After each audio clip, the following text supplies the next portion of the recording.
everyone to our next instalment of Faces of Ikon. We have Shannon Mesnil with us. Welcome, Shannon. Thank you. Shannon's our Head of Faculty in the School of Community Services. That's right. Tell me about your role at Ikon, Shannon, and your journey to get here. I've come from, a background, pretty extensive background in working in community services myself.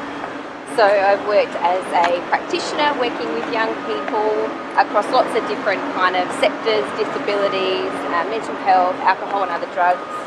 I've worked there both as a practitioner, also as a supervisor and a senior leader, and then sort of most recently in a youth services manager role there.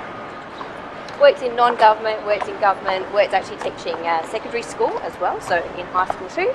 And then started to move a little bit more into the wellbeing side of working with young people and people who are disengaged from our communities. And that led me really to having some conversations with Brad and Simon, the directors of Ikon, to look at how we might be able to add community services training into the portfolio of all the other programs that are being delivered through Ikon.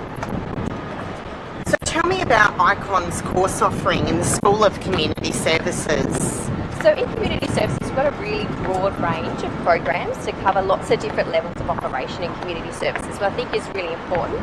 So we start with having a certificate 1 and 2 levels in foundation skills training, which are largely delivered to young people who might be disengaged from education or people who might be transitioning into courses that might experience other barriers to education, such as literacy or numeracy. And then we've also got certificate 3 and 4 in disability, aged care, alcohol and other drugs, mental health, youth work and youth justice, and that really enables people to be able to, gain the minimum level qualifications that are required to work on the front line with people across a whole lot of other particular life domains. And then we've also got our diploma level courses, so we've got the dual diploma of alcohol and other drugs and mental health. And we've also got a dual diploma in youth work and youth justice, which really assists our students to be able to develop that next level of training that will help them transition into more sort of sophisticated, higher level leadership roles in community services. Thanks for that, Shannon. What are the benefits of obtaining a qualification in community services? And what would be the most rewarding thing about working in this field? It's a really good question, because I think it is a field of work that offers a lot of personal and professional, rewards and benefits of getting involved in this particular field.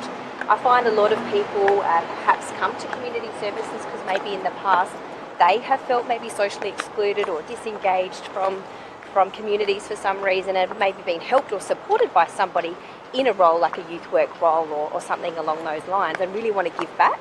So I think it's got one of those, experiences for people. It gives an experience of being able to give back to community and also really develop, a rewarding career. So you know you're actually doing something for a purpose, and that what you actually do will really change the way somebody operates in their life, which I think is hugely important. We get a lot of people who maybe come in to, change their career. They might have worked in corporate before and really wanted to, move into a field of work that has, a greater kind of life purpose and a reward for supporting people on an individual and also, a community level basis. So I think the courses are fantastic because of that, for those reasons, but also because they offer a real transferable skill set that people can use across all states, across a number of different sectors.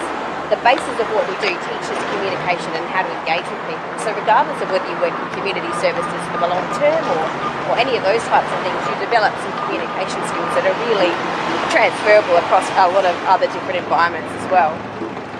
And can you define the importance of community services as an industry, Shannon?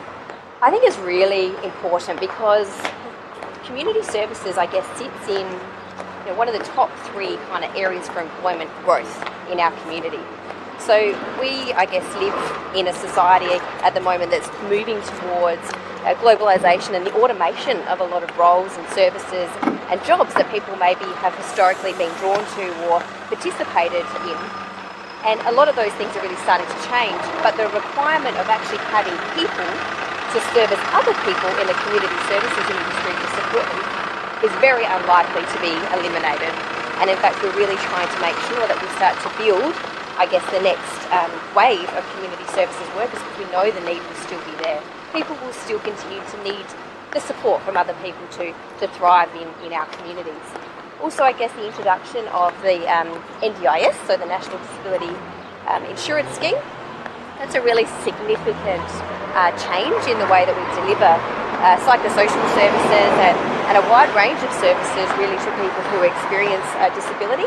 And that's going to require an even greater amount of workers in that particular field at all levels, at a real fundamental personal care or support level, all the way through to really strategic roles in the way that we deliver services, particularly in the field of disability. So I think things are really starting to change.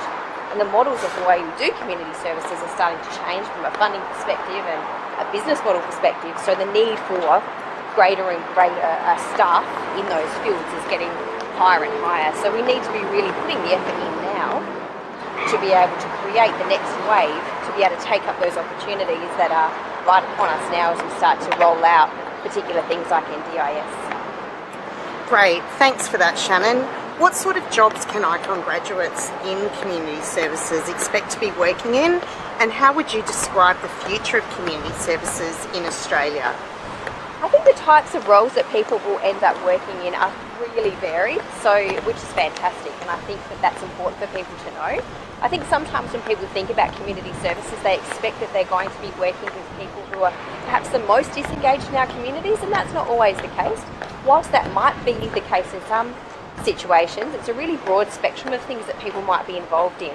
From the really early intervention, health promotion initiatives that are really there to design the prevention of certain kinds of things such as social exclusion or declining mental health and well-being or those types of things, right the way through to, I guess, that pointy end, the need for a really tailored intervention for people as well.